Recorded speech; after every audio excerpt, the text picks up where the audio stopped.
कोई एसी दियो, कोई टीवी शीवी दियो इमरान खान नूं, देखो ना वो तुहाडे नाल जो होया, लेकिन वो गुस्सा देना कढो ना। हमारे लिए बिस्तर भी नहीं था नीचे, मतलब हम उस पे टाट के ऊपर लेटते थे, कोई तकिया तुकिया भी कुछ कोई शय नहीं थी। सो मैंने मास्टर्स किया हुआ था और मैं मेयर भी था शहर का। सारी नाराज़गी में इमरान खान को लाने वाले भी तो जिम्मेदार हैं ना। सिर्फ आप पॉलिटिकली आप एक को हिट करते हैं, दूसरे को आप एग्जेनरेट करते हैं, इस पे क्योंकि बात है पाकिस्तान। मुल्क की सालमियत, मुल्क की बका, उसमें जो कंट्रीब्यूट करेगा उसको उसकी शाबाश होगी, उसकी वाह वाह होगी, और जो उसको नुकसान पहुंचाएगा वो कोई भी हो, जो भी ये इस रोल के अंदर जिसने अपना रोल अदा किया फॉर दिस इस माहौल को बनाने के लिए और इस मुल्क को नुकसान पहुंचाने के लिए, वो सब मोरद इल्ज़ाम उनको ठहराना चाहिए। और मैं आज भी कहता हूं कि ये पीटीआई ने अपने लिए खुद अपने पाँव पे कुल्हाड़ी मारी है। अगर ये समझे कोई कि मैं सब कुछ सीख गया हूं, तो वो उसका ज़वाल शुरू हो जाता है। तो I feel as a political worker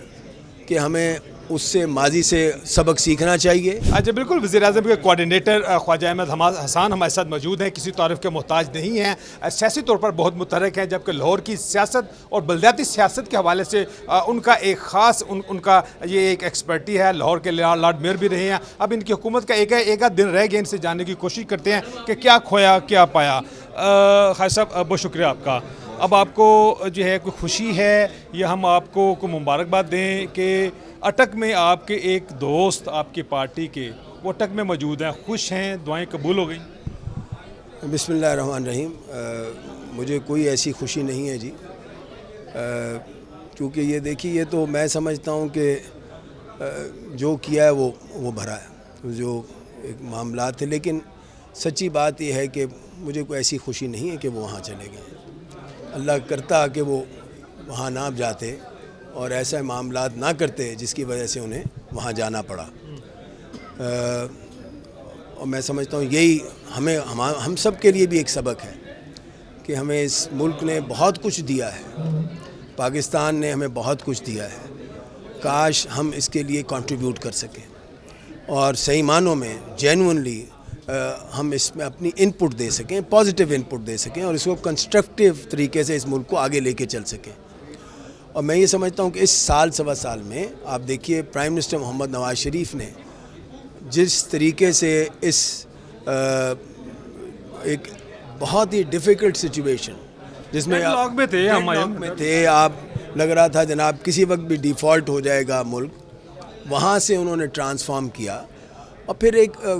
कोalition government को साथ लेके चलना, इतने सारे एलाइज को साथ लेके चलना, ये कोई छोटी सी बात नहीं थी। और फिर एक सिम्त देनी, एक डायरेक्शन देनी, मैं समझता हूँ कि ये बहुत ख़ास अल्लाह की मेहरबानी थी। और इस पे अल्लाह का जितना शुक्र अदा किया जाए उतना कम है, और जितना खराज तहसीन पेश किया जाए मोहम्मद शहबाज शरीफ को, उनकी एफ़र्ट पे और उनकी मेहनत पे, वाक़तन दिन रात जिन्होंने अपना एक किया है। और आप डेवलपमेंट स्कीम्स के हवाले से देख लीजिए, आप जनरली फाइनेंशियल हेल्थ के बारे में देख लीजिए। सब असल चीज़ तो आपकी पॉलिटिकल स्टेबिलिटी है, जो इकॉनमी के साथ लिंक करती है, दुनिया के साथ आपकी इन्वेस्टमेंट जो है उसको करती है। तो क्या समझते हैं कि गुज़श्ता चंद सालों में क्या हुआ कि हम दुनिया में फाइनेंशियली हम तन्हाई का शिकार? देखिए, बात तो मैंने आपसे पहले अर्ज़ की कि अब आप बिल्कुल डिफ़ॉल्ट के उस पर दहाने पे थे, किसी वक्त भी मुल्क डिफ़ॉल्ट हो सकता था, उससे बचना। फिर आप जितने आपके करीबी दोस्त थे, आप चाइना ले लीजिए, आप सऊदी अरेबिया ले लीजिए, इवन फॉर दैट मैटर उस वक्त यूएसए ले लीजिए, उस पर बार बार वो साइबर की कह के तो उसे उन्हें भी इन्होंने नाराज़ किया हुआ था। वो सब आपके ख़िलाफ़ थे, सब पाकिस्तान से नाला थे। और IMF जिनसे आप असिस्टेंस लेने जाते हैं, उनको भी आपने नाराज़ किया हुआ था। जस्ट बिकॉज इस सारी नाराज़गी में इमरान खान को लाने वाले भी तो जिम्मेदार हैं ना। सिर्फ आप पॉलिटिकली आप एक को हिट करते हैं, दूसरे को आप एग्जेनरेट करते हैं, इस पे क्योंकि बात है पाकिस्तान की। देखिए, मुल्क की बका के लिए पहला सबसे पहले इज़ मुल्क की सालमियत, मुल्क की बका, उसमें जो कंट्रीब्यूट करेगा उसको उसकी शाबाश होगी, उसकी वाह वाह होगी, और जो उसको नुकसान पहुंचाएगा वो कोई भी हो, उसके लिए वाक़तन को अच्छे अल्फाज नहीं होंगे। तो मैं ये समझता हूँ कि जिसने भी ये किया, जो भी ये इस रोल के अंदर जिसने अपना रोल अदा किया फॉर दिस इस ماحول کو بنانے کے لیے اور اس ملک کو نقصان پہنچانے کے لیے، وہ سب مورد الزام ان کو ٹھہرانا چاہیے، سارے اس میں شامل۔ ایک دن رہ گیا آپ کی حکومت کا، اس کے بعد نگران سیٹ اپ ہے، الیکشن کی طرف ہم جا رہے ہیں، تو ظاہر ہے اب پی ٹی آئی پہ ایک ٹف ٹائم ہے، ظاہر 9 مئی کا واقعہ بھی ہے، تو ان کو لیول پلینگ فیلڈ کے حوالے سے آپ پولیٹیکلی ایک ورکر کے طور پر، ایک رہنما کے طور پر کیا سمجھتے ہیں کہ جو میدان ہے پولیٹیکلی وہ اصل میں پورا ایک بھرپور ہونا چاہیے، سب کے لیے لیول پلینگ فیلڈ ہونا چاہیے؟ دیکھیے میں بالکل اس چیز سے متفق ہوں کہ لیول پلینگ فیلڈ ہونا چاہیے، بٹ دیکھیے کچھ ایسی چیزیں ہوتی ہیں جو انسان خود اپنے لیے کریٹ کرتا ہے، ہرڈلز اپنے لیے خود کریٹ کرتا ہے، اس میں کسی نے کچھ نہیں کیا، اور میں آج بھی کہتا ہوں کہ یہ پی ٹی آئی نے اپنے لیے خود اپنے پاؤں پہ کلہاڑی ماری ہے، اور 9 مئی کا جو واقعہ ہے اس کے لیے انہوں نے خود اپنے لیے پرابلمز کریٹ کی ہیں، کسی نے نہیں کیا ان کے لیے، سو اس لیے اس کا کیا، اس کو کس طرح آپ سپورٹ کریں گے جو خود اپنے خلاف ہو، اسے آپ کیا کریں گے بتائیے؟ تو میں سمجھتا ہوں کہ انہوں نے اپنی لیول پلینگ فیلڈ تو اس وقت ہوتی اگر وہ کچھ فیئر کرتے، وہ تو دے وینٹ انفیئر، انہوں نے تو وہ کام کیا جس میں انہوں نے اپنا نقصان بھی کیا،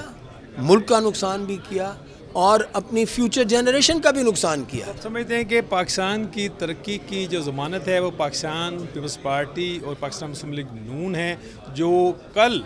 ماضی میں دوستوں کی بات ہے، آپ سمجھتے ہیں اب وہ انہوں نے سیکھا ہے کوئی اپنی غلطیوں سے؟ دیکھیے میں سمجھتا ہوں کہ ہر لمحہ سیکھنے کا ہوتا ہے، اگر یہ سمجھے کوئی کہ میں سب کچھ سیکھ گیا ہوں تو وہ اس کا زوال شروع ہو جاتا ہے۔ تو آئی feel as a political worker کہ ہمیں اس سے ماضی سے سبق سیکھنا چاہیے، جو ہم سے غلطیاں ہوئیں ان سے ہمیں سبق سیکھنا چاہیے، اور واقعتاً اپنے معاملات کو اور درست کرنا چاہیے، اور فیوچر میں انشاءاللہ میں یہ سمجھتا ہوں کہ پاکستان مسلم لیگ نواز بالخصوص وڈ بی اے پارٹی جس پہ لوگ اعتماد کریں گے، ماضی میں بھی انہوں نے پرفارم کیا ہے، فیوچر میں بھی وہ انشاءاللہ پرفارم کریں گے under the leadership of Muhammad Nawaz. Sub second last سوال، کوئی اے سی اسی دیو، کوئی ٹی وی شی بھی دیو عمران خان نو، دیکھو نا وہ تو نال جو ہے لیکن وہ غصہ دینا کڈو نا، دیکھیں جی بھی کمفرٹیبل رکھو جی۔ میں اس میں کوئی اس کا جواب آپ کو نہیں دے سکتا، یہ ان کا اپنا ایک سسٹم ہے جس طرح بھی وہ کر رہے ہیں۔ میں صرف یہ آپ کو عرض کرتا ہوں، میں نے ایم بی اے کیا ہوا تھا جب میں I was put behind bars, میں میئر بھی تھا شہر کا، اور ماسٹرز کی ڈگری تھی، I was given D grade وہاں پہ کوٹ لکھپت جیل کے اندر، ہمارے لیے بستر بھی نہیں تھا نیچے، مطلب ہم اس پہ ٹاٹ کے اوپر لیٹتے تھے، کوئی تکیہ تکیہ بھی کچھ کوئی شے نہیں تھی۔ سو میں نے ماسٹرز کیا ہوا تھا اور میں میئر بھی تھا شہر کا، تو یہ میرے خیال میں 2023 کا انتخاب اور پاکستان کی عوام کی توقعات، آخری سوال بتائیں۔ دیکھیے جی میں سمجھتا ہوں کہ انتخابات جو ہیں اس میں لوگ پر امید ہیں، کیونکہ یہ جو لاسٹ دور آپ کا گزرا ہے پچھلے 6-8 ماہ کا، اس میں لوگوں کو ایک امید کی کرن نظر آئی ہے، اس میں شہباز شریف کی ایکٹیویٹیز اور اس گورنمنٹ کی جو پازیٹیو ایکٹیویٹیز ہیں، financial health of the country, اس میں امپرومنٹ آئی ہے، آپ کی ریلیشن شپ ود ادر، آپ کے جو ممالک ہیں، جو دوست ممالک ہیں، وہ امپروو کیے ہیں، وہ بہتر ہوئے ہیں، سب لوگ آپ کے ساتھ کھڑے ہو گئے ہیں۔ میں سمجھتا ہوں کہ یہ ایک بہت پازیٹیو بات ہے، اس لیے پاکستان کی عوام آگے ایک آپٹمسٹک فیوچر کے اوپر دیکھ رہی ہے۔ انشاءاللہ انتخابات میں پاکستان مسلم لیگ نواز کامیاب ہوگی انشاءاللہ، اینڈ پاکستان کی عوام کامیاب ہوگی۔ جی آپ نے خواجہ صاحب کی بات سے انہوں نے کہا کہ ایک امید جو ہے وہ جاگی ہے پاکستان کے عوام کے لیے، اور انہیں امید ہے کہ پاکستان مسلم لیگ نون جو ہے 2023 کے انتخابات میں فتح یاب ہوگی، اور عوام جو ہے پاکستان مسلم لیگ نون کو سرخرو کرے گی۔ اس کے علاوہ ان کا یہ کہنا تھا کہ وہ چاہتے ہیں ایک سیاسی ورکر کے طور پر کہ لیول پلینگ فیلڈ تمام سیاسی جماعتوں کو ہونی چاہیے، لیکن پی ٹی آئی نے اور پی ٹی آئی کے چیئرمین نے اپنے پاؤں پر خود کلہاڑی ماری ہے۔ جی